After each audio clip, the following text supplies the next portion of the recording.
La derrota del rey Joseph y su posterior muerte significaron la paz en toda Alqueguinia. Saito y los demás regresaron a la Academia de Magia, donde el director Osman realizó una ceremonia en honor a los héroes que salvaron el país. Además, el director les iba a entregar las recompensas autorizadas por el gobierno, dada su actuación en la guerra. Guiche fue ascendido a Chevalier y recibió la capa que lo identificaba como uno. Los demás caballeros Onding obtuvieron la medalla del alma de caballo blanco, que los ameritaba con una paga anual de parte del Estado. Luis y Tiffany recibieron el certificado del sacerdote Juno, que las convertía en sacerdotisas validadas y por supuesto, también tendrían un pago anual que superaba a los otros caballeros. El único que no recibió una recompensa fue Saito, quien aún continuaba con su título de Chevalier y nada más. Esto fue un misterio para todos. La celebración continuó con un suntuoso banquete donde todos los jóvenes disfrutaron de una agradable fiesta. Guiche pudo reconciliarse con Montmorency a medias y la fama que los caballeros perdieron el día que espiaron en el baño de las chicas fue restablecida en cuanto se supo de su participación en Galia. Luis y Saito se sentían muy calmados. La amenaza de la cruzada del Papa fue pausada indefinidamente en vista de que uno de los 4 magos del vacío, Joseph, había muerto. El Papa Vittorio no podría revivir el poder del Brimir si no estaban los 4 magos reunidos, por lo que podrían relajarse y disfrutar de este tiempo lleno de paz. Saito le propuso a Luis que viviesen juntos y deberían empezar a buscar un lugar para vivir. Esto hizo inmensamente feliz a Luis por momentos, hasta que Siesta oyó de esto. Insistió en que ella también viviría con ellos, puesto que es la criada personal de Saito. Y así fue. Al día siguiente los 3 fueron con un agente de bienes raíces para buscar una residencia que comprar. Saito y Siesta estaban encantados con cada una de las opciones que la gente les ofrecía, pero Luis buscaba cualquier tipo de excusa para rechazarlas, desde «esta casa parece un florero» o «no hay suficientes árboles en el jardín». Cada excusa más rebuscada que la anterior. Saito y el trabajador empezaban a cansarse de la actitud caprichosa de Luis, sin saber por qué no podía estar conforme. La verdad es que Luis tenía una pequeña queja. Era Siesta. La llenaba de rabia como Siesta y Saito parecían una pareja recién casada alegrándose de las casas que veían, y aunque jamás confesaría que le enojaba esto, sí expresaría su ira mediante cada negativa. Al final, un pequeño accidente con Luis usando explosión y provocando que Saito pagara los costos de reparación, marcó el final de su búsqueda. Los 3 se reunieron con Scarron y Jessica en la posada de las hadas encantadoras, donde Saito se quejó de Luis, de lo exigente que era, pero no pudo continuar con sus quejas, puesto que una mujer de repente apareció y se arrodilló ante él. Ella estaba histérica, estaba completamente emocionada de por fin haber conocido a Saito. Y luego a ella se le sumó otra persona, y otra. Se juntaron tantas que pronto se formó una multitud que se aglomeró en el lugar, todos proclamando a Saito como el héroe legendario que luchó en Albion, Galia, y derrotó a 10 nobles consecutivos en el río Lilian. Incluso una mujer apareció para pedirle a Saito que le dé un nombre a su recién nacido. Scarron aclaró las dudas de todos. Le dijo a Luis que las hazañas de Saito son ahora de conocimiento público y toda la clase plebeya lo ama. Le enseñó que en los teatros han creado incluso obras donde representaban cada una de las proezas del familiar. Así que liberándose de la multitud de personas, el grupo ahora con Scarron y Jessica se dirigieron al Teatro Real de Tanagiru, donde la obra llamada La Espada de Albion se estaba presentando y con ello, un montón de jóvenes plebeyas victoriando a los actores que interpretaban el papel de Saito y a los supuestos enemigos que enfrentó. Luis no había caído en cuenta hasta entonces de que Saito era ahora una celebridad en toda Tristane y probablemente en el resto de naciones. Scarron aprovechó para decirle a Luis que pierde tiempo celando a Siesta, pues su número de rivales no es solo ahora la criada, sino todas las jóvenes plebeyas y nobles en el país, y que era mejor tener a Siesta cerca, pues aunque amara a Saito, podía confiar en que lo cuidaría de cualquier otra mujer. En la salida del teatro, Luis y los demás tuvieron que escoltar a Saito al igual que un actor famoso se esconde de los paparazzis, pero fue inútil, pues el grupo de caballeros de Onding aparecieron y llamaron de nuevo la atención de las personas. El escándalo acabó cuando el cuerpo de mosqueteras dispersó a las masas, y Agnes se presentó para convocar a Luis y a Saito a una reunión con la reina Henrietta. La situación para la reina Henrietta era complicada. El cardenal Mazarino y la ex reina Mariana le comunicaron que su reunión secreta con Joseph provocó la desconfianza y recelo de los demás nobles y políticos importantes del país. Henrietta viajó solo con la compañía de Agnes y no le avisó a nadie. Su madre la reprendió pues puso su vida en riesgo, y si le hubiera pasado algo, Tristane estaría ahora sumergida en el caos sin una reina. Mazarino le advirtió que su popularidad con la nobleza de Tristane estaba disminuyendo, y la cantidad de logros y ascensos dados al Chevalier Hiraga Saito estaban poniendo a los nobles muy celosos, por lo que era necesario que como reina aumentara su cantidad de aliados. La sugerencia que proponía el cardenal y la ex reina es que era necesario que Henrietta contrajera matrimonio tan pronto como pueda, con algún noble que posea tierras y un cargo importante. Henrietta estaba asqueada con la idea, y más con las opciones que le ofrecía el cardenal, todos nobles y viejos y de poco intelecto, pero con un apellido de peso que garantizaba un sustancioso apoyo. Mazarino recalcó que era necesario que su futuro esposo no sea muy astuto, para que de esta manera ella pudiera manipularlo. En resumen, para evitar un amotinamiento de los nobles de Tristane, Enrita necesitaba casarse con alguien para reinar el país en conjunto, y a su vez poder manipularlo para evitar que éste intentase ponerse en su contra. Todo un absoluto juego de tronos. Enrita no deseaba esto y para quitarse a su madre y al cardenal de encima, los dejó con un ya veremos. Después de ello, se reunió con Saito y Luis para ofrecer las gracias por su ayuda en Galia, y también repasar todos los eventos ocurridos hasta el momento. Pero el objetivo de esta reunión no era otro que darle una justa y merecida recompensa a Saito por haber enfrentado cara a cara al difunto rey Joseph. Enrita decidió entregarle a Saito unas tierras en la zona oeste de Tristane, llamadas Ornieres. Esto significaba que Saito se convertiría en el señor de estas tierras, y su nombre se volvería aún más largo. Saito desde ahora se llamaría Saito Chevalier de Hiraga des Ornieres. Luis y el mismo Saito no podían creerlo. Era inaudito en toda la historia del país que alguien que fue plebeyo no solo se convirtiera en noble, sino que adquiriera de mano de la reina unas tierras en las que vivir. Esto colocaba a Saito en una posición respetable dentro de la nobleza de Tristane. Enrita tenía intenciones de darle a Saito el título de duque, pero prefirió no hacerlo siguiendo el consejo del cardenal Mazarino de no ser tan indiscreta, pues aunque Saito mereciera todos estos regalos, darle títulos de mayor nivel podría despertar aún más los celos en los otros nobles del país. Y aunque ellos intentaron negarse, finalmente Saito terminó aceptando, y con ello, su nueva vida ahora como auténtico noble de Tristane. En la capital de Lutecia, en el reino de Galia, la recién coronada reina Charlotte ejercía su mandato como mejor le parecía, daba un trato justo a la clase plebeya y castigaba a todo aquel noble que intentase abusar de ellos con su magia. Pronto se llevaría a cabo la celebración por su ascenso al trono, así que ordenó construir un nuevo palacio. El sistema de gobierno cambió, y aunque Romalia no interfirió, sí que todos los altos cargos que rodeaban a Tabasa eran gente cercana al papa.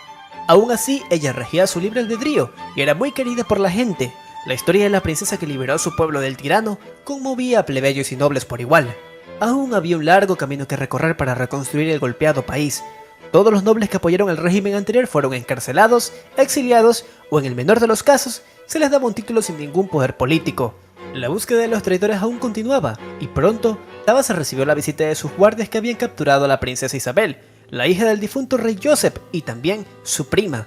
Cuando Joseph vivía, Tabasa era una chevalier que formaba parte de los caballeros del Nord Parterre, un grupo de letales asesinos bajo las órdenes de la princesa Isabel, por lo que ella era un súbdito de su prima, y en esa posición, ella se encargó de humillarla cada vez que tenía una oportunidad. Pero ahora, con los papeles invertidos, Isabel solo podía renegar impotente de su situación. Esperaba que Tabasa la ejecutase o que la intentara torturar, pero para su sorpresa, ella pidió que la liberen y la dejen a solas. Isabel no desaprovechó la oportunidad, y tan pronto estuvo libre, tomó un cuchillo e intentó apuñalar a Tabasa. Pero en el último segundo, se detuvo. No fue porque alguien interviniera, o Tabasa usara magia. Fue la misma reina que no dio un paso atrás. Isabel le preguntó por qué no se movió, y Tabasa contestó que necesitaba aliados. La antigua princesa de Argalia no podía entender cómo Tabasa no la odiaba. Cuando ella le servía lo humilló tantas veces, por tanto tiempo, y hizo su vida un infierno en cada oportunidad. Y ahora, esa misma persona pretendía ser su amiga. Pero en el fondo Isabel lo reconocía. Ella era consciente de las atrocidades cometidas por su padre, y muy en el fondo, no podía perdonarse el haber mirado a otra parte cuando tanta gente estuvo sufriendo. Vio en el perdón de su prima una oportunidad de redimir todos sus pecados, por lo que decidió ayudarla. Tabasa le pidió a Isabel que la siguiera, y la condujo hasta una habitación donde, sin poder creerlo, la madre de Tabasa estaba presente. Después de la muerte de Joseph, Tabasa buscó a Vidashel y le pidió el antídoto para romper la maldición de su madre. Con su cordura recuperada, la duquesa de Orleans tenía ahora una apariencia mucho más humana. El peso de culpa de Isabel se intensificó y la poseía la vergüenza. Su padre asesinó al duque de Orleans, quitándole un esposo y un padre a esta familia.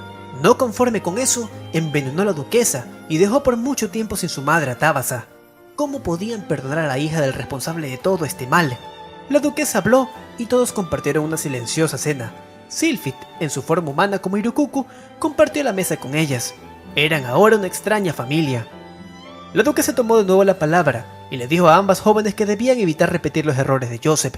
No era tiempo de vivir en el pasado, sino de trabajar juntas por un mejor futuro, hacer de Galia un lugar mejor.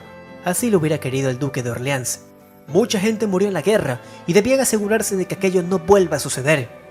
Conmovida por sus palabras, Isabel decidió que dedicaría su vida para ayudar a su tía y a su prima. y para sellar finalmente su reconciliación, Isabel y Tabasa se separaron de la mesa, se acercaron y se dieron un sincero abrazo desde el fondo de sus corazones. Después de la cena, Tabasa le pidió a Isabel que le prestara su compañía de caballeros, el cuerpo de Nor Parterre, al que antiguamente formó parte, pero más específicamente a un grupo de soldados que destacaba sobre los demás. Isabel le dijo a Tabasa que mientras sucedía el cambio de gobierno, trató de contactarlos, pero nunca respondieron a su llamado, además de confesarle que era mejor que se hubieran retirado, puesto que ellos eran 4 hermanos conocidos por su extrema crueldad, y también por su impecable eficacia a la hora de desaparecer a alguien. Tabasa le preguntó por el nombre de estos hermanos, e Isabel le contestó que se llamaban los Hermanos de los Elementos. Saito tenía planificado visitar las tierras de Dejorniere solo con la compañía de Luis y Siesta, pero la noticia de que obtuvo sus propios territorios fue más que suficiente para que se le sumaran Kiruke y el resto de caballeros de Onding, así que todo el grupo viajó hacia el lugar. Deshornieres, en palabras de Henrietta, eran unas modestas tierras que producían un ingreso anual de 12.000 ecus, que se podría decir convertían a Saito en millonario. La expectativa era bastante alta, y por lo mismo, duro fue el golpe cuando al llegar no vieron más que un páramo y mucha maleza. Saito le preguntó a un anciano que encontró el camino por el estado actual del lugar, y este hombre le supo explicar que el Dejornieres que buscaban era el lugar de hace 10 años, antes de la muerte del anterior señor de las tierras. Desde entonces, nadie se preocupó en cuidarlas. La población actual era conformada por solo un poco más que una docena de ancianos que trabajaban la tierra lo más que podían. Le pidieron la dirección de la mansión y el hombre los guió. La residencia no era diferente, una enorme mansión, pero completamente abandonada. Vidrios rotos, paredes agrietadas y el techo cubierto de enredaderas. Deshornieres era de todo menos el lugar prometido. Probablemente Henrietta por su ocupado cargo no logró inspeccionar la situación actual del lugar, y Saito decidió no informarle ni mucho menos quejarse.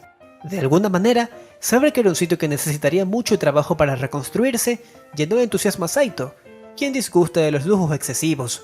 Saito y Luis pagaron un contratista para la reconstrucción de la mansión, y con un esfuerzo constante, poco a poco estaban trabajando para que Deshornieres vuelva a ser un lugar próspero. El tiempo pasaba. Cuando llegaron las clases nuevamente, ellos usaban los fines de semana para pasar en la mansión. Deshornieres era famoso por tener viñedos donde se fabricaban excelentes vinos, y aunque el sitio solo habían ancianos, podían generar un modesto ingreso anual. Saito y Luis se presentaron a los demás habitantes, y muy rápido, el familiar fue muy bien recibido por todos, que veían inspirador que un guardia imperial sea su nuevo señor. Contrataron a una criada adicional, a una anciana a la que llamaban la abuela Helen, que se encargaba de cuidar la mansión mientras estaban fuera. Poco a poco, el hogar de sus sueños tomaba forma. Cierto día, a la mansión de Deshornieres le visitó Eleonor, la hermana mayor de Luis. Ella estaba muy disgustada con la decisión de Luis de irse a vivir con Saito sin haberse casado antes, aunque en el fondo estaba disgustada porque su pequeña hermana estuviera haciendo su propia vida sin consultarle. Discutieron, e incluso amenazó con llevarla con sus padres. Eleonor, a diferencia de todos, no le importaban los méritos de Saito. Para ella era sumamente importante los modales y todos los comportamientos de un noble, cosa que el familiar no los tenía en absoluto. Tras varias quejas, Luis hizo un trato con su hermana. Si lograba que Saito se comportara como un noble hecho y derecho, Eleonor los dejaría en paz, pero si fracasaba, regresaría con su hermana a la residencia de los Valier. Luis solo tendría de tiempo hasta la siguiente visita de Eleonor, por lo que en cuanto ella se fue, dio por comenzado el infernal entrenamiento para convertir a Saito en un verdadero noble de Tristein. Cuando Eleonor abandonó Deshornieres, regresó a su lugar de trabajo. Ella trabajaba en el Instituto de Investigación Mágica, como una de las investigadoras más destacadas. En dicho lugar, fue consultada por una compañera de trabajo sobre las órdenes superiores de retomar una investigación que tenía por objetivo fabricar un fármaco que potenciara las habilidades mágicas del usuario. Estas órdenes preocuparon a Eleonor.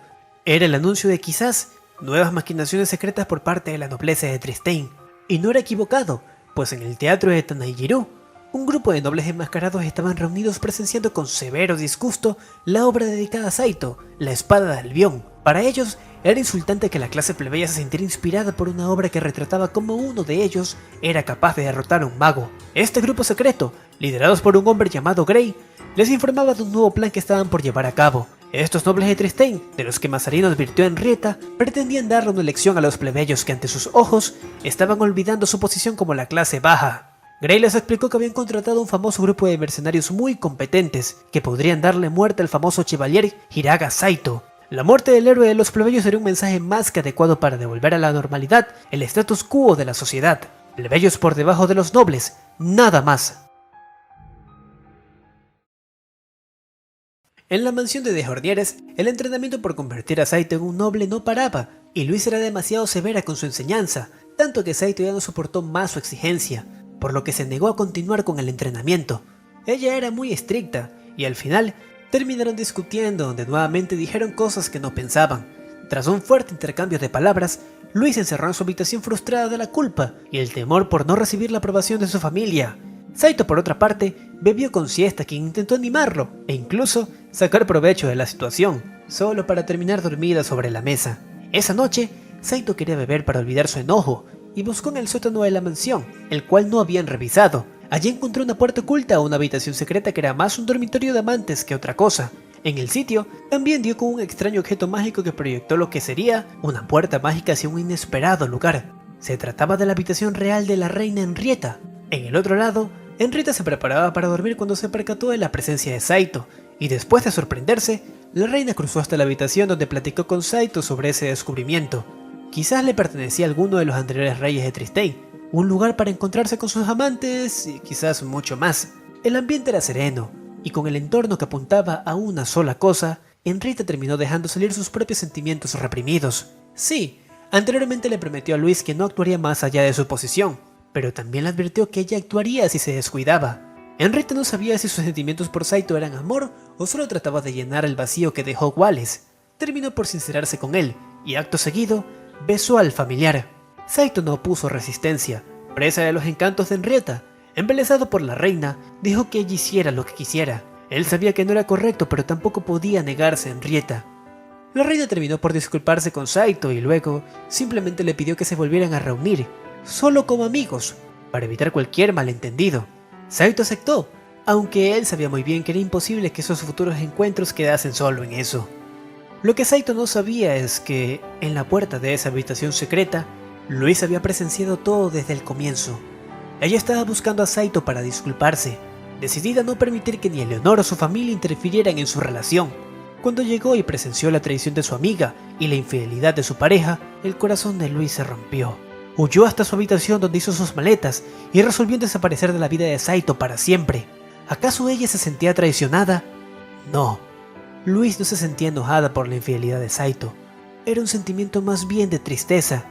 Desde que vio a Saito escalar y ser cada vez alguien importante, Luis comenzó a pensar que dado el maltrato que le daba, quizás no era la indicada para hacerlo feliz. A alguien más como Henrietta era más adecuada para eso. Pero muy en el fondo, ella entendía cuál era su verdadero dolor, y se trataba de que Saito y Henrietta se sentían atraídos el uno para el otro. Sin Saito, sin el lugar a su lado que consideraba su hogar, ¿qué le quedaba? Luis dejó una breve nota para Saito y tomó prestado su caballo para huir de la mansión sin rumbo cierto. Pasó una hora hasta que Saito salió de la habitación cuando se percató de la ausencia de Luis, y conectando hechos, concluyó que ya había visto todo. Su mundo entero se cayó en pedazos, y muy desesperado trató de seguir su rastro. Cuando encontró la nota que le dejó, esta decía una única cosa: perdón. Saito trató de seguirla a caballo, pero ya había sido tomado por Luis, por lo que decidió ir a pie. Él se sentía como una completa basura. Después de tanto sacrificio había logrado por fin consolidar su relación con Luis y logró conseguir su hogar de sueños. Todo eso lo tiró por la borda en el momento en que aceptó los labios de Henrietta. Pero no tuvo tiempo para despreciarse, pues en el camino se encontró con dos nobles a quienes les preguntó por el paradero de Luis. Eran dos jóvenes, y uno de ellos respondió haberla visto, y le ofreció a Saito transporte para que él pudiera alcanzarla. Había honestidad en sus palabras, así que Saito aceptó su ayuda. Ambos nobles discutían, parecían haberse perdido en el camino. El chico se llamaba Dudu, y la chica se llamaba Janet, y su comportamiento se volvió extraño hasta que Saito se percató que ellos estaban en destino a buscarlo a él. ¿Quiénes eran ellos? ¿Qué querían de Saito? El familiar les preguntó, y la respuesta que le dio el joven llamado Dudu, una vez supo que había dado con la persona que buscaba, fue: hemos venido a matarte. Dudu y Janet eran dos hermanos del grupo conocido como los Hermanos de los Elementos, el grupo de asesinos que formaban parte de los Caballeros de la Nor Parterre, a órdenes de Isabel, y ahora sicarios mandados por los nobles conspiradores encabezados por Grey. Saito se preparó para el combate. Él llevaba encima del Finger una katana que tomó prestada de la bóveda de Romalia y la pistola que le dio Julio. Con sus 3 armas se enfrentó a Dudu, quien manejaba un tipo de magia que materializaba una especie de látigo desde su varita. Janet se hizo a un lado y observó la pelea. De todos los enemigos que enfrentó, Dudu era el más poderoso.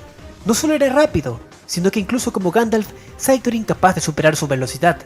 Además, cuando le disparó varias veces con su pistola, Dudu imbuyó su propio cuerpo en magia para repeler las balas. Un mago como él era inusual, y la respuesta de su extraña naturaleza se la dio Delfingre.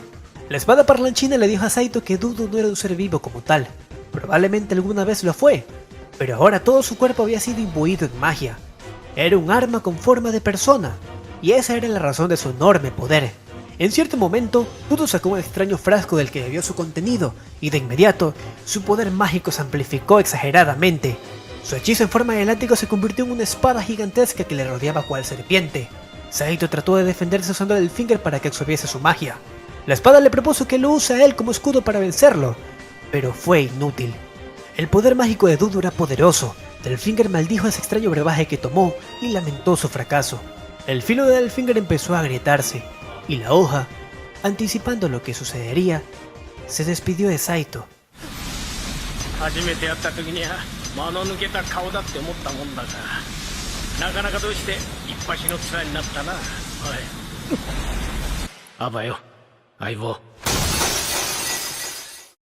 Las grietas aumentaron hasta que Delfinger explotó en varios pedazos. La espada parlanchina había caído en combate. Saito quedó estupefacto. Tantas cosas pasaron en un solo día. Su corazón no podía soportarlo más. Presa del dolor, Saito soltó un fuerte bramido, y en ese momento, poseído por la tristeza e ira, su poder como Gandalf se incrementó a niveles nunca antes vistos. Decidido a vengar a su compañero, Saito tomó la katana que aún le quedaba y arremetió contra Dudu. El sicario estaba confiado por la ventaja que había tenido hasta ahora, pero pronto fue alcanzado por un encolerizado Saito que sin perder el tiempo le atravesó el pecho con el arma.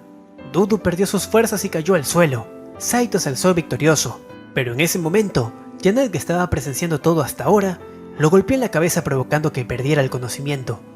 Janet vio todo lo que sucedió con sumo desinterés, y mientras curaba a un mal herido Dudu, revisó un nuevo mensaje que les había llegado por parte de los otros 2 hermanos, Demian y Yaka. Ellos le informaban que el encargo sobre matar a Saito quedaba suspendido, pues el cliente no pagó el monto acordado. Janet murmuró algunas quejas y cargó con el cuerpo de Dudu mientras montaba su caballo, retirándose y dejando al inconsciente Saito atrás. El convento de Santa Margarita era una culta institución situada en el extremo noroeste de Galia, en una larga y estrecha península donde solo se podía llegar por medio de transporte aéreo, un lugar aislado del mundo, donde alrededor de 30 monjas, todas muchachas jóvenes, vivían bajo la enseñanza de la fe.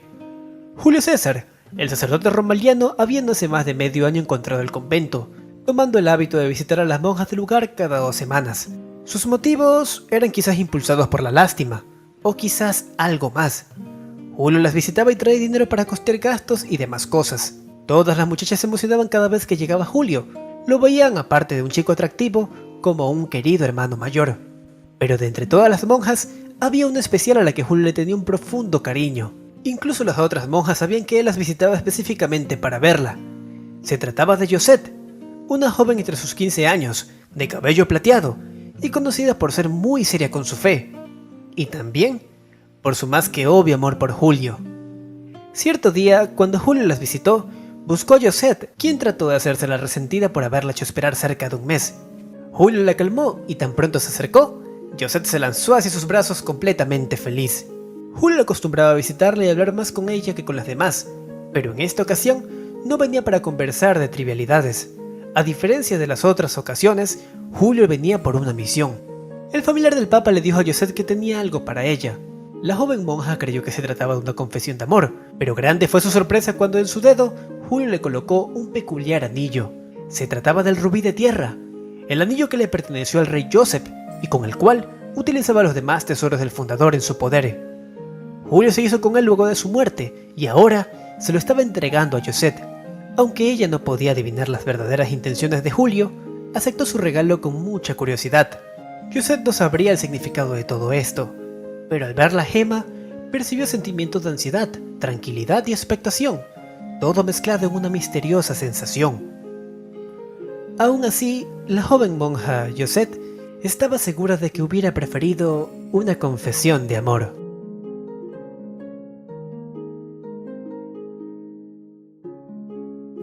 Si te gustó el video, machaca ese botón de like y suscríbete para que puedas visualizar más contenido. Activa la campanita de notificaciones para que YouTube te avise cada vez que suba un nuevo video. Si tienes una opinión que quieras compartir, siéntete libre de colocarla aquí abajito en la caja de comentarios. Sin más que decir, esto ha sido todo por el día de hoy. Me despido, les ha hablado Nevir y hasta otra.